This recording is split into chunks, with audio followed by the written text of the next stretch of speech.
Bonjour à tous, bienvenue pour ce deuxième épisode du podcast de Wallonimo. Salut Sylvain. Salut Jonas, tu vas bien? Très bien, très bien. Pour vous resituer, moi c'est Jonas, je suis consultant immobilier et j'ai un service d'achat direct. On propose aux propriétaires d'acheter leur BA partout en France et en Belgique. Sylvain, tu veux bien te présenter rapidement? Ouais, donc moi Sylvain, consultant immobilier, je m'occupe des rénovations. J'accompagne les clients dans leur processus complet de d'acquisition et de rénovation de biens immobiliers. Si on a lancé Wallonimo ensemble avec Sylvain, c'est parce qu'on a envie de partager un peu nos connaissances. L'idée, c'est vraiment de pouvoir ajouter de la valeur sur le marché. On trouve ça un peu dommage que sur le marché actuellement, il y ait beaucoup de gens qui essayent de vendre des choses euh, via du contenu, mais il n'y a pas beaucoup de gens qui sont là pour dire la vérité. On est là pour essayer de remettre un peu de l'ordre dans tout ça. Et aujourd'hui, pour nous accompagner dans cette grande mission, on a un invité spécial. C'est Yves Perugini. Il est agent immobilier près de chez nous, donc en province de Liège. Et je pense que je vais te laisser te présenter rapidement, Yves. Bonsoir Jonas, bonsoir Sylvain. Oui, en fait, je suis en effet agent immobilier agréé IP sur le plateau de Herve et je travaille essentiellement sur la région liégeoise. C'est bien, je vois que tout le monde a le sourire. Je pense qu'on commence à être un peu plus à l'aise dans les podcasts, donc ça risque d'être sympa à écouter aujourd'hui. Le sujet du jour, c'est est-il toujours temps d'acheter de l'immobilier en Wallonie en 2025? Sylvain, pour introduire le sujet, je pense que tu nous as sélectionné un article là. Oui, tout à fait. Donc aujourd'hui, dans le Vlan, un article titré Les jeunes, les seniors et les célibataires achètent-ils encore des maisons? Le constat que le Vlan tirait est basé sur des chiffres offerts par BNP Paribas Fortis, donc je donne quand même le nom, puisque il s'agit bien ici de chiffres émanant d'une banque et non pas d'un site de statistiques ou d'une d'une entité statistique belge, mais bien d'une banque. Donc les chiffres peuvent refléter aussi une vision de la banque qui les intéresse. Euh, ce qui est dit, et donc le constat est le suivant. 42% des demandes chez BNP Paribas Fortis concernent des moins de 35 ans en 2024 et ils étaient 47% en 2023, donc une baisse de 5% des demandes de crédit hypothécaire. Les célibataires et familles monoparentales représentent 31% des demandes de dossiers chez BNP Paribas. Euh, BNP souligne que le marché est solide au niveau des célibataires et familles monoparentales, mais c'est plutôt le pouvoir d'achat qui a eu tendance à diminuer et donc des acquisitions qui vont se réduire en termes de mètres carrés. Et par contre, on a une troisième tranche, les seniors, où on a une forte augmentation du nombre de dossiers crédit hypothécaire, puisque 12% des dossiers sont représentés par les seniors, alors qu'il n'était que 7% en 2023. Ok, part un peu plus importante chez les seniors et un peu plus faible chez les plus jeunes. Alors c'est ça, Sylvain? C'est ça. Et avec un marché pour les célibataires et les familles monoparentales qui restent stables, mais avec des biens, des acquisitions qui se réduisent en termes de mètres carrés. J'étais sur Stadbel moi l'autre jour et je pense qu'en 24 on a eu deux trimestres en baisse et deux trimestres en hausse, à peu près un marché stable. T'as regardé les chiffres toi Sylvain?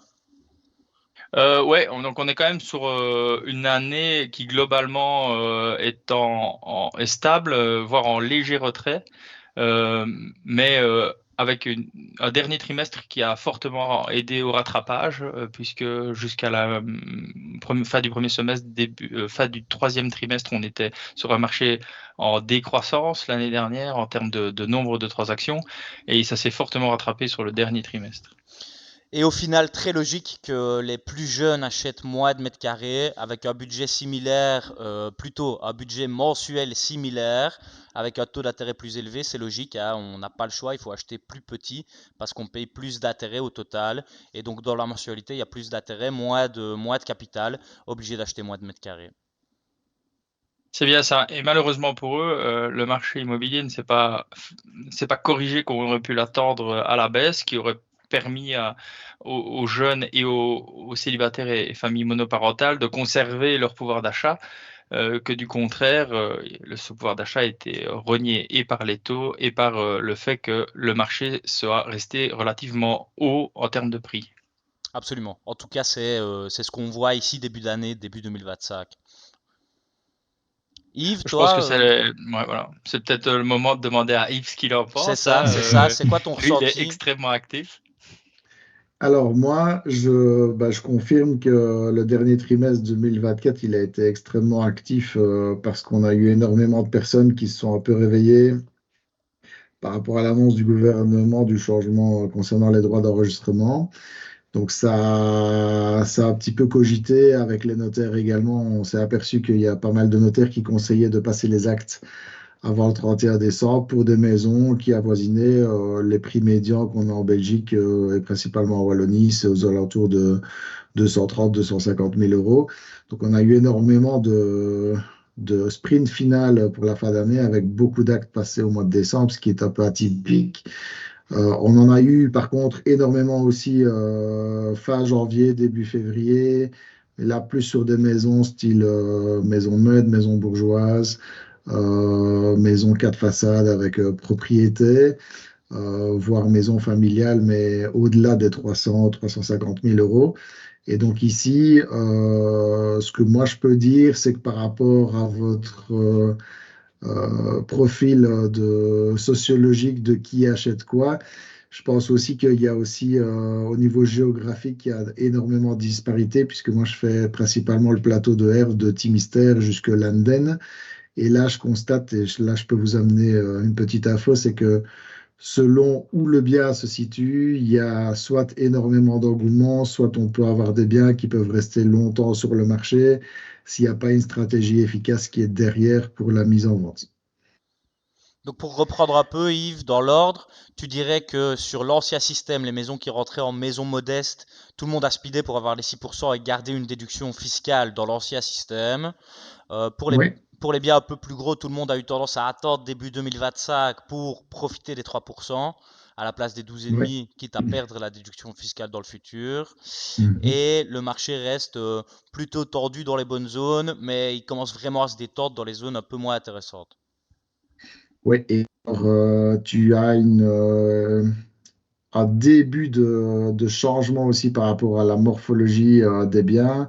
Les gros biens, style villa, années 70, 80, qui énergétiquement sont pas mis au goût du jour, ont beaucoup de mal à se vendre parce que les jeunes aiment de moins en moins avoir à acheter un bien qui a des travaux. Et je pense que c'est d'une part un manque de connaissances en termes de budget, mais aussi, voilà, ils veulent un bien tout de suite et on voit que les biens impeccables se vendent extrêmement vite et même plus haut qu'espéré. Les biens avec beaucoup de travaux, ça reste uniquement pour les personnes qui savent se projeter. Donc si on sait se relever les manches, il y a toujours moyen de faire quelque chose, mais tu remarques que de moins en moins de gens sont prêts à faire ce genre d'effort. Tout à fait. Vas-y Sylvain. Je voulais la parole parce que je voulais préciser les propos de Yves. In fine, on a enfin les premières confirmations sur ce que Christy Montréal a soulevé lors des plénières au gouvernement wallon.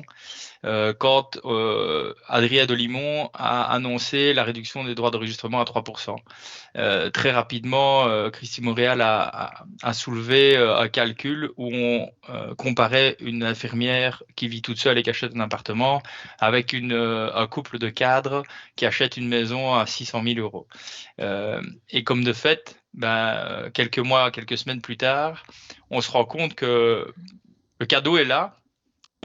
Il est clair qu'on peut atteindre la transaction un peu plus aisément parce qu'on a un budget à amener en fonds propres pour les frais qui est moins conséquent, mais sur le long terme, on a une réelle perte pour l'acquéreur de petits biens, je vais dire ça comme ça, de biens entre 0 et 300 000 euros par rapport à la déduction fiscale qu'on avait dans l'ancien système. Alors, si je peux rajouter quelque chose, je pense aussi que la modification de la stratégie des primes de la région wallonne va dans les prochaines semaines, prochains mois, accentuer un mouvement qui s'est amorcé et qui va faire en sorte que je pense qu'on va avoir une nouvelle niche d'acheteurs, investisseurs, rénovateurs, vendeurs Je pense que c'est ça qui est en train de se profiler dans les prochaines semaines, prochains mois. Et là, on ne parle pas de cercle concentrique de zone, on parle sur l'entièreté du territoire. Donc moi pour le coup par contre je rebondis, on parle investisseurs, ça fait quand même 2-3 ans qu'il n'y a plus beaucoup de monde à l'achat, on ne sait pas trop où va le marché et en fait tout ça, ok, les investisseurs ils vont être chauds, ils vont voir une ouverture dans le marché, mais par contre les prix actuellement sont quand même très très hauts pour se lancer dans un projet d'investissement et donc moi je me demande s'il n'y a pas quand même une correction de marché qui va être nécessaire pour justement que tout ça s'aligne et qu'on arrive vraiment dans cette dynamique. Bah, personnellement, je pense qu'il y a un levier qui n'a pas encore été utilisé en Wallonie, c'est l'obligation à la rénovation. Si on se rappelle, quand cette obligation est passée en Flandre, il y a eu une correction immédiate sur les biens qui nécessitaient de gros travaux. Et je pense que cette correction, pour côtoyer régulièrement des entrepreneurs vivant en Flandre et des propriétaires flamands, euh, c'est assez strict, hein, c'est assez strict. Ils ont des belles conditions. Je discutais avec justement un nouvel acquéreur en Flandre du côté de Bovelingen qui me disait qu'il avait pu obtenir une partie de son crédit, donc j'imagine la partie travaux, à taux zéro si il rentrait dans des conditions, et la condition c'était d'amener le bien en PEBB. Et donc très intéressant, hein, 0% au jour d'aujourd'hui, où on sait que le taux moyen, même avec la petite diminution de la BCE, tourne autour de 3,50, 3,80. C'est assez conséquent sur 20 ans ou 25 ans. Donc voilà, je pense que c'est peut-être un point qui pourrait amener une correction un peu plus rapide sur le marché wallon. Je ne sais À pas ce ne, que vous en pensez, mais... Les banques anticipent quand même fort cette obligation de rénovation parce que maintenant quand tu vas faire un crédit pour une maison à rénover, PEB, EFG, on t'oblige à prévoir dans ton budget de travaux une rénovation énergétique. Moi je suis en discussion parce que je fais beaucoup de la revente sans travaux et je suis en discussion avec les banques pour voir si j'arrive à financer ce genre de truc, vraiment ça coince quoi, tu vois, parce que pas de travaux alors que tu achètes PEB, FG, c'est chaud. Ouais. Yves, retour du terrain actuellement, les accords de crédit pour les biens qui ont énormément de travaux, ça se passe bien? Ça se passe comment pour tes clients? Pour moi, tu as deux profils. Tu as le profil investisseur qui arrive à développer toute une série d'éléments importants. Tu as l'investisseur qui va faire les travaux et qui va, comme je l'ai dit, voilà, par exemple, la semaine dernière, je discutais avec un promoteur qui vend du neuf et qui maintenant a changé ses codenas et qui devient rénovateur de bâtiments d'occasion et qui met ses ouvriers à disposition pour rénover des biens et qui les rénove de manière impeccable et qui essaye d'aller chercher des plus-values. Donc ça, c'est plutôt un profil intéressant pour nous en tant qu'agent immobilier parce que ça va amener à avoir des gens qui ont un pouvoir financier et une capacité à rénover et qui savent un petit peu ce qu'ils vont faire. En tout cas, dans la majorité des cas. Après, pour le particulier, je pense que tu te retrouves avec un profil de personnes où, un, il y a plus de conseillers en énergie ou en rénovation. Deux, tu as une grosse baisse des connaissances techniques sur comment rénover. Les gens n'arrivent plus à se projeter dans un bien. Les gens, enfin, en tout cas, les candidats que je croise tous les jours ne voient pas aussi le potentiel qu'une maison peut avoir. Et comme moi je l'ai fait quand j'ai commencé avec ma première maison, j'ai fait des travaux par phase. Ici, un jeune de moins de 35 ans, il veut pas de phase. Il veut avoir son bien directement, il pose ses valises et il vit dans une maison qui est totalement finie. Et donc là, il y a un changement de génération. Et donc, pour revenir au thème jeune-vieux, les jeunes maintenant veulent un bien impeccable tout de suite, quitte à faire la passe sur un garage, sur moins de mètres carrés ou sur une situation qui n'est pas idéale. Mais en tout cas, ils font le pas à s'enlever quelques petits points qui étaient non négociables au départ et encore un an ou deux. Voilà pour l'analyse Ouais, je trouve concise. on te remercie, Yves, pour Merci. cette analyse qui me semble très complète. On va peut-être profiter de ta présence aujourd'hui pour te demander un petit peu ton parcours. et savoir un petit peu ce que tu as fait professionnellement jusqu'ici. T'es déjà plus âgé, Yves, nous deux on le sait, mais les gens qui nous écoutent pas. Et donc toi, tu as décidé de faire un gros changement professionnel, tu t'es reconverti dans l'immobilier. Comment est-ce que tu as Ouais. vécu cette reconversion et peut-être quels ont déjà été tes grands défis et surtout quelles ont été tes grandes victoires depuis que tu as fait cette conversion? Alors, bah, moi, j'ai bientôt 47 balais, merci de me le rappeler. J'ai deux enfants et bah, quand je présente mon CV dans le passé à ORH, il me disait, mais Monsieur Perugini, vous avez fait combien de vies sur cette terre? Parce que j'ai l'impression que vous avez fait 50 000 boulots différents. Et ça m'a amené, suite à un gros accident de la circulation en moto il y a 6 ans, à rencontrer une dame qui m'a aidé justement dans ma transition professionnelle et à m'orienter vers quelque chose qui pouvait cocher toutes les cases dans mes compétences, mais aussi dans mon épanouissement. Et donc, de là est venu agent immobilier. Là, je fais très court.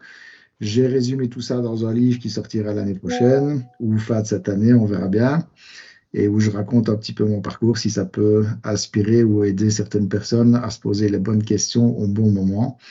Alors, agent immobilier, pour répondre à ta question, le plus grande victoire, ben, écoute, il y en a une il y a quelques jours. Mais globalement, ce qui, moi, est important, c'est d'avoir un métier qui colle à mes valeurs. Et même si je sais que la réputation d'agent immobilier n'est pas toujours au beau fixe, par beaucoup d'expériences négatives de clients, je pense que si tu regardes un petit peu là où je travaille dans l'agence, on a quand même pas mal d'avis positifs. Et je pense qu'il y a quelques facteurs clés qui me suivent. C'est un suivi personnalisé, c'est accompagner le client, ne pas raconter de bêtises. Et si tu ne connais pas, bah, tu le dis sincèrement et tu vas chercher des renseignements ailleurs. On a déjà eu l'occasion, Sylvain, de discuter de nombreuses fois sur certains types de biens, de savoir un petit peu comment on pouvait se projeter dessus. Et avec Jonas, c'est l'aspect achat-revente, l'aspect point. Donc déjà, avoir un réseau de personnes fiables et de confiance, je pense que ça, c'est vraiment déjà ma première réussite. La deuxième réussite, bah, c'est qu'après 3 années et demie de travail acharné et de stage, et le stage est bientôt fini et les examens arrivent, bah, on va pouvoir se lancer dans le grand bain et voir un petit peu quelles sont les futures opportunités qui s'offrent à nous. Et je pense qu'il y a des choses qui vont être très sympathique. Alors pour le moment, je touche un peu à tout. Donc petit bien, gros bien, bien d'investissement. Ça m'arrive d'avoir une ferme comme un immeuble de rapport ou une petite maison à rénover ou une petite maison impeccable. Et donc ça, c'est la richesse, je pense, pour un novice. Ça me permet de toucher un petit peu à tout. Et je pense que une partie qui m'intéresse de plus en plus, c'est la partie commerciale, dont on ne parle pas beaucoup sur le marché immobilier. C'est vraiment une niche, mais les biens d'investissement sont aussi un point où je passe beaucoup de temps et d'énergie à comprendre un peu comment le marché va évoluer dans le futur. Bah, merci beaucoup, Yves. Merci pour toute cette histoire. Je pense que le livre, on l'attend tous. C'est Enfin, en tout cas, clair. moi, je l'attends de pied ferme parce que j'ai eu l'occasion de te côtoyer ces derniers mois, ces dernières années avec les hauts et les bas. Et je pense qu'on a de très très belles années devant nous, que ce soit Jonas dans ce domaine, qui est un domaine que je juge plutôt agressif, mais qui fait partie du marché. Le tien qui est plutôt je vais pas dire paternaliste, mais où tu as décidé de prendre ce métier qui finalement a été malmené par beaucoup de tes collègues. Tu as décidé de le prendre du bon côté, c'est-à-dire de faire les choses avec le cœur, quitte à rater des ventes, ou je vais dire en tout cas à rater des plans, parce que tu veux faire ça de manière humaine. Et ça, c'est vraiment, on en discute beaucoup depuis le début. Je pense que sur le moyen et le long terme, ça va payer, ça va très, très rapidement payer. Et je suis également persuadé que vu l'état du marché actuellement, le triptyque pourrait trouver une opportunité assez rapidement. Il faut, je pense, encore laisser muter un peu le marché parce qu'actuellement, il est extrêmement tendu et il ne sait pas trop dans quelle direction il va aller. Mais une fois qu'il aura choisi sa direction, je crois que pas mal d'opportunités vont arriver sur le marché. Je pense qu'il y aura aussi une correction dans la profession, si je peux me permettre, parce que Ouais, mais il y a le volet estimation qu'on parlera peut-être un autre jour ou un peu plus tard aujourd'hui, mais il y a le volet estimation du bien. On parlait tantôt d'un prix d'annonce et un prix final. Il y a un prix de vente réel. Il y a aussi une manière de travailler là-dessus et je pense que là, il y a matière à faire un cours spécifique à l'IPI sur comment estimer correctement un bien.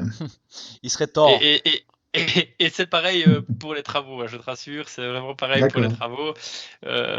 Et dans la même gamme de choses, je pense aussi qu'il va y avoir une correction chez les entrepreneurs, enfin chez les personnes de métier dans la construction, la rénovation.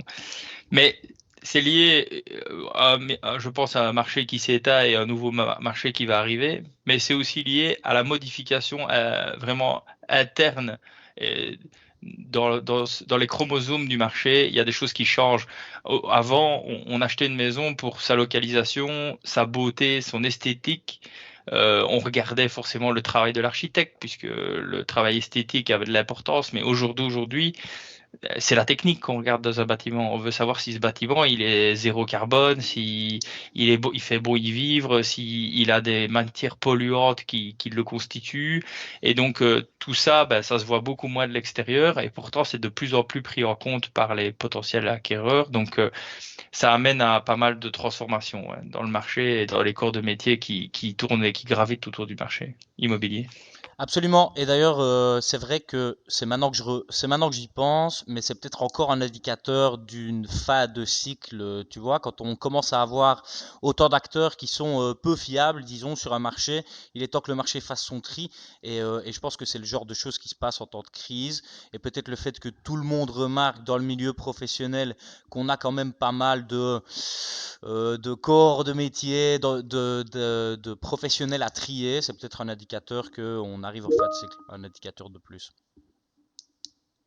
Je pense que tu as tout à fait raison. Autre chose, je me permets encore une petite remarque. Je pense que ce qui reste ici, c'est qu'il y a peu d'inventaire sur le marché. On reste plutôt tordu sur le marché au niveau de l'inventaire. Le jour où cet inventaire où les vendeurs vont plus pouvoir tenir, parce que là, depuis 2020, ils espèrent avoir leur prix encore. Tu vois, le marché est un peu en baisse. Ils pensent encore qu'ils peuvent l'avoir. Moi, perso, sur le terrain, je remarque quand même que je commence à avoir plus facile de négocier, qu'ils commencent quand même à attendre que le marché n'est plus au même poids. Tu vois, les vendeurs sont plus open.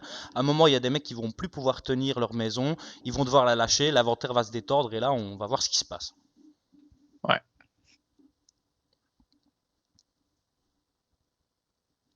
Bah écoutez, voilà, je pense qu'on a quand même fait un bon petit tour. Donc voilà, les biens qui sont à rénover, pas top. Les biens qui sont, euh, les biens qui sont à rénover, on ne sait pas trop où ils vont. Les biens qui sont en bon état restent quand même plutôt attrayants. On est d'accord, Yves, c'est un peu ton ressenti sur le marché. Oui, tout à fait. Et ils se Euh, vendent même plus qu'à prix annoncé, hein. Donc, ça, c'est aussi les petits biens rénovés, impeccables, avec un PEB inférieur à C. C'est ce que tout le monde recherche et il n'y en a pas sur le marché. Si tu regardes sur les différentes plateformes, donc il y a peut-être un secteur pour les investisseurs. Rénovez-moi toutes ces petites maisons et vendez-les-moi par mon biais. Ce serait bien. On va demander à Jonas de nous les trouver. Bah ouais, c'est ça les Voilà, gars. Vous en faites pas, je m'en la charge. boucle est Je m'en bouclée. charge. Ok, je pense qu'on a fait un peu le tour du sujet, les gars. On est à 23 minutes, c'est pas mal. Dernière pensée, peut-être. Moi c'est déjà fait. Sylvain, dernier commentaire. Non, je voudrais vraiment remercier Yves pour sa présence, pour sa première présence sur la chaîne. Il est bien sûr notre invité dès qu'il le souhaite. S'il y a un sujet, quand on sort les sujets, s'il y a des sujets qui l'intéressent, il suffit de lever la main et il sera bien sûr invité à venir partager son avis. Et voilà, je pense qu'on peut lui donner le mot de la fin avant que je fasse clôture. Bah, merci pour l'invitation, Jonas et Sylvain. J'apprécie beaucoup parce qu'on n'a pas souvent l'occasion d'être présenté dans ce genre de discussion. Et puis oui, au plaisir de vous revoir peut-être dans des transactions immobilières ou des conseils à de futurs acquéreurs. Je pense que là, il y a un marché pour toute personne qui a les compétences et qui veut personnaliser son offre. Je pense que là, il y a l'accompagnement en visite pour donner un peu ce côté éducationnel à des acquéreurs. Je pense que là, Je pense qu'il y a un marché ou une niche à aller chercher pour des professionnels qui sont en manque de contact social avec des acheteurs ou des vendeurs. Ok, Voilà, top. Je vous remercie les gars. On clôture ici et on retrouve tout le monde dans la prochaine vidéo.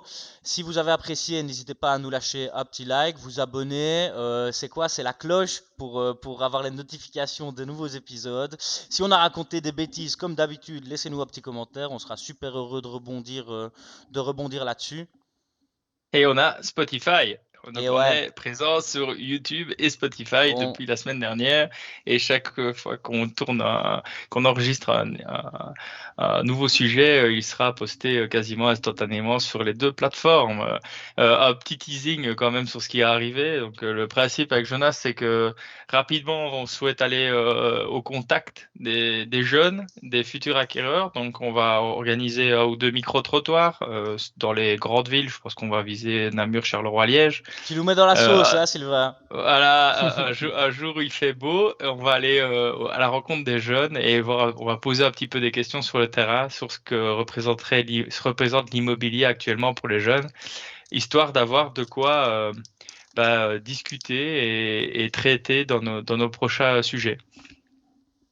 Salut tout le monde, à la prochaine. À la prochaine! bientôt.